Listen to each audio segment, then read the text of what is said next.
అండి, ఈరోజు పక్కా కొలతలతో పాయసం ఎలా చేయాలో చూపిస్తాను. కావాల్సిన ఇంగ్రీడియంట్స్ అయితే సేమియా, షుగరు, కాజు, నెయ్యి, పాలు అండ్ ఇలాచీ కూడా ఇక్కడ నేను చూపించడం మర్చిపోయాను. ప్యాన్లో గీ వేసుకొని కాజు వేసుకొని లైట్ బ్రౌనిష్ కలర్ వచ్చే వరకు మంచిగా వేపుకోండి.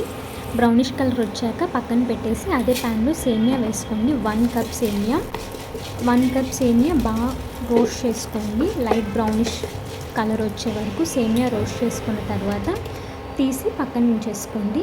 నెక్స్ట్ ఒక గిన్నె పెట్టుకొని దాంట్లో 1 కప్పు సేమియాకి 2 కప్స్ ఆఫ్ పాలు, నేను 3 కప్స్ ఆఫ్ వాటర్ యాడ్ చేస్తున్నాను.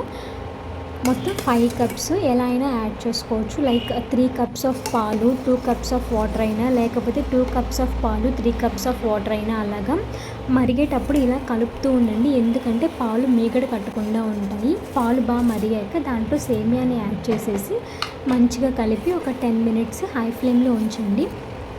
ఇలా హై ఫ్లేమ్లో ఉంచాక సేమియా బాగా ఉడుకుతుంది. ఉడికి ఇలాగా పైకి తేలుతుంది. ఇప్పుడు సేమియా నేను ఉడికిందా లేదా అని చెక్ చేస్తున్నాను. సేమియా ఉడికిపోయింది. సో ఈ టైంలో ఏంటంటే మనం దానికి షుగర్ యాడ్ చేస్తున్నాను. 1 కప్ సేమియాకి నేను 1/2 కప్ షుగర్ యాడ్ చేశాను. షుగర్ యాడ్ చేసి మంచిగా కలుపుకొని కొంచెం లైట్ ఫ్లేమ్లో ఒక 5 మినిట్స్ ఉడికిన తర్వాత దాంట్లో ఇలాచి, కాజు వేసేసి మంచిగా మిక్స్ చేసేసుకోండి. అంతే, వేడివేడి పాయసం ఈజీగా రెడీ అయిపోతుంది. చాలా క్విక్గా చేసేసుకోవచ్చండి. ఒక 2 మినిట్స్ 3 మినిట్స్ పక్కన ఉంచేయండి. ఎందుకంటే మనం చేసినప్పుడు పాయసం లిక్విడ్గా ఉంటుంది. కొద్దిసేపు ఆగాక ఏంటంటే చిక్కబడుతుంది. వీడియో నచ్చితే సబ్స్క్రైబ్ చేయండి.